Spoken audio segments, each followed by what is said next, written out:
T-Learning saison 2 est un programme de formation conseil à la croisée du handicap et de l'entrepreneuriat pour les travailleurs indépendants handicapés, les TIH.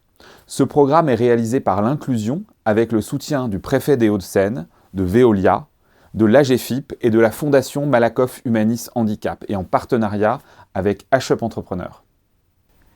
Chers entrepreneurs, dans ce module 27 de T-Learning, nous nous intéresserons à la mise en place de bonnes pratiques dans le cadre de votre activité de TIH, essentielle pour réussir votre mission et satisfaire votre client.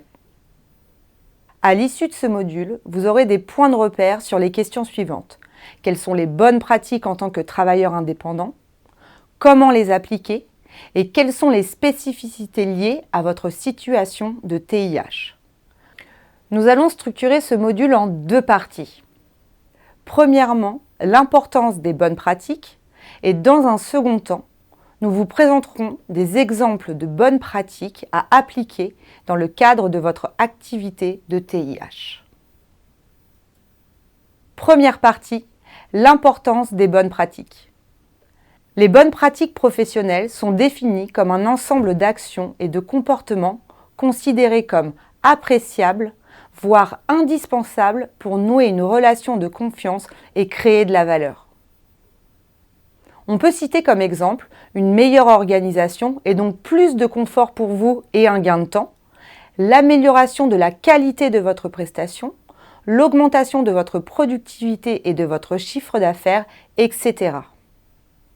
Ces actions sont qualifiées de bonnes pratiques car elles ont été testées, reproduites dans différents contextes, approuvées puis recommandées comme modèle.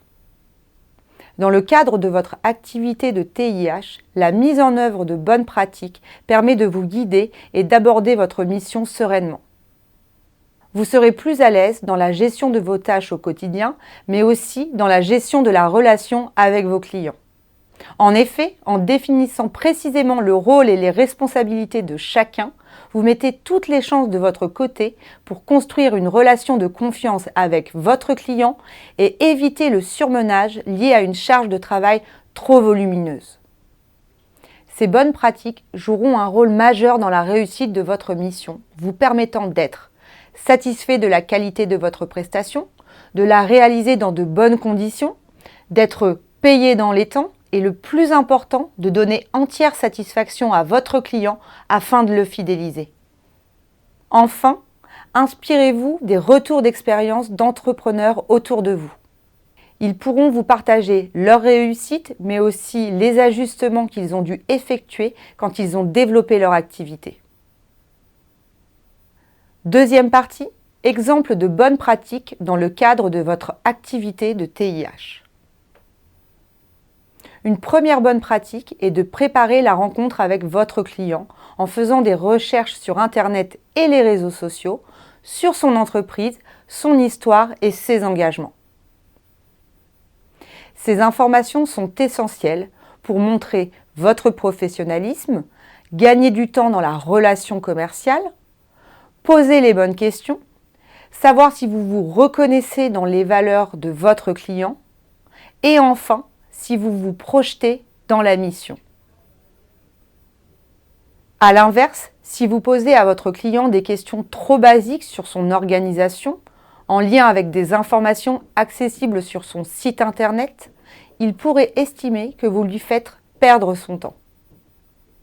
Une deuxième bonne pratique et l'une des plus essentielles, elle est de partager à votre client le cadrage de votre mission.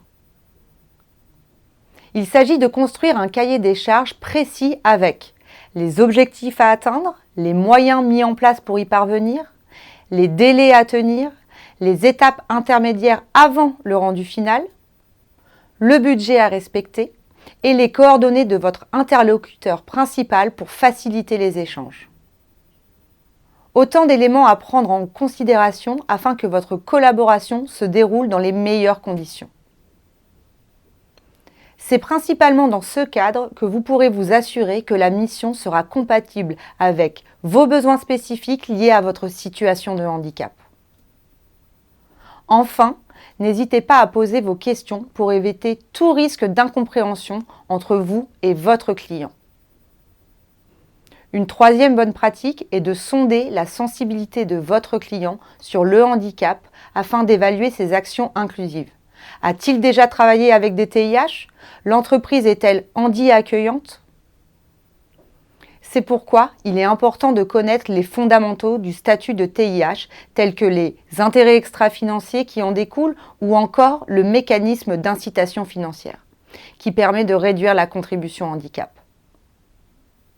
Nous vous conseillons également d'exprimer vos besoins spécifiques pour que chaque partie s'organise et mette en place, si besoin, des solutions de compensation du handicap. De cette façon, la qualité de votre prestation n'en sera pas affectée et votre client sera rassuré. Une quatrième bonne pratique est de maintenir une communication aussi fluide que possible tout au long de votre mission. Soyez réactif aux sollicitations de votre client. Proposez-lui des points d'étape réguliers et faites preuve de transparence quant à la progression de votre travail.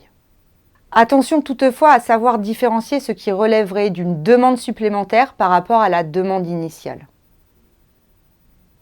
Une cinquième bonne pratique est de prendre en compte les remarques de votre client sur votre travail, sans hésiter à formuler un avis qui peut être différent du sien. Pour autant, exprimez-vous avec considération, prudence et humilité.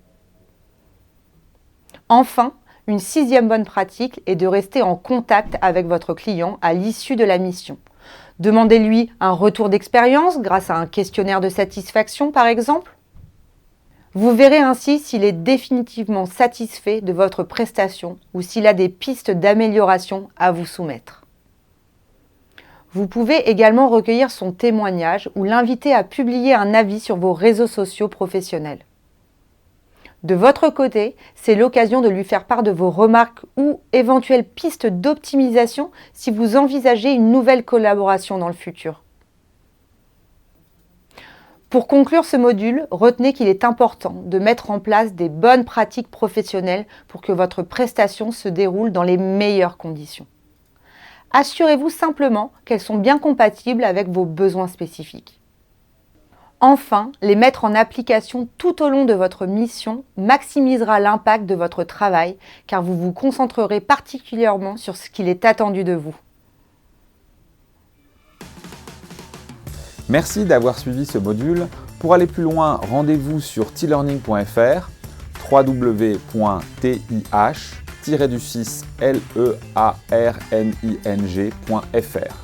et restez informés sur l'actualité des TIH en nous suivant sur les réseaux sociaux de l'inclusion.